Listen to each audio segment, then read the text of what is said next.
Hi guys, welcome to this module on Microsoft Visio. In this module we are going to look at the scheduling diagrams and we are going to create a Gantt chart, and I'm going to select the blank option and I'm going to leave the default settings as they are, i.e. 5 tasks and the duration on months and days. The start time is there at the bottom. All of these you can change to suit your needs, but I'm just going to click OK for this example, and then my 5 task Gantt chart is displayed. I'm going to start off at the top by typing the title, software implementation, and then the tasks. Install software room 1 is the first task. Test software, train on software, get rid of all that stuff first, train on software, and the last one can be end of phase. Now this is not Microsoft Project, this is more of a visual indicator, although you can link these sort of diagrams to Microsoft Project and you can import data from Microsoft Project, which I'll do in a short while. But for now I just want to highlight these tasks and indent them. So I'm going to, in fact I'll link them first, so they're all linked, and the top task is going to be the sort of heading, so I'll just link those two. You can see the links coming out on the actual Gantt chart, which is this part here. Now I'm going to give some durations. So the first one is just a milestone, so I'll put that to 0, and there's a milestone symbol, and the last one is also a milestone, so I'll put that to 0. And then install 2 days, test 4 days, and train 3 days, say. So there's your project plan, and you can see the Gantt chart reflects what you type. Now if I right click on any of these tasks, I can get myself into shape data, or I can select shape data from the data tab and get the shape data window active.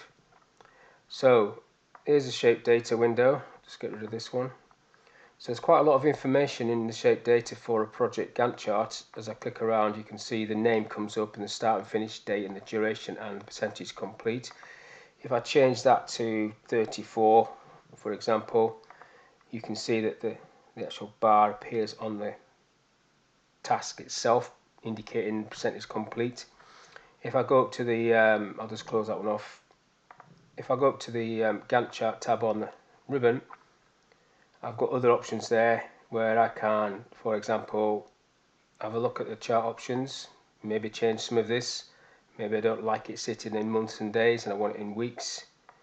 Put it to weeks and days, see what that looks like. Okay, it didn't make much of a difference, but you can change that there. I'll put that back to months. I think it looked better on months and weeks. You can change the start and finish date and the hours per day from this box. Okay, I definitely don't like that, so I'll put it back to days. Yeah, that's better. Okay, so all this sort of formatting you can do.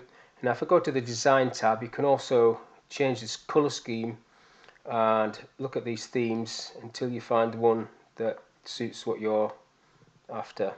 It's a bit garish. I quite like that one though, so I'll click on that one. And then for some of the themes you have variants where you can change the colors within the theme. Effects, you can change how the thing sits. All these things are personal choices, but they are there for you to click on. I quite like that one.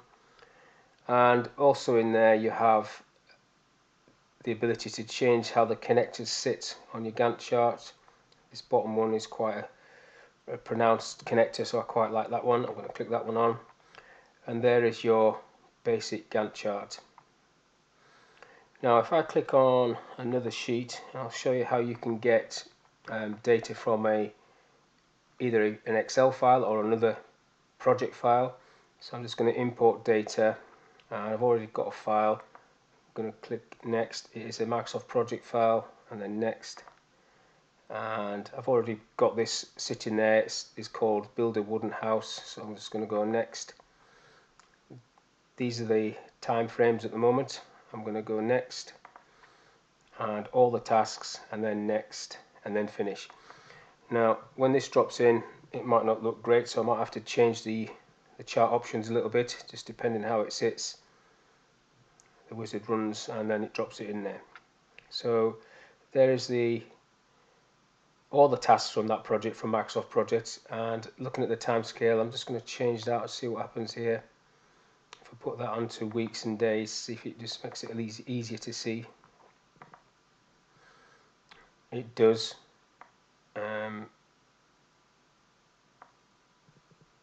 I can see most of the data now, so that's okay. So that's how you bring information in, and that's how you create your own stuff, and you can name these sheets as you already know from previous sessions. But that is basically the end of this session, how to create a Gantt chart using Microsoft Visio.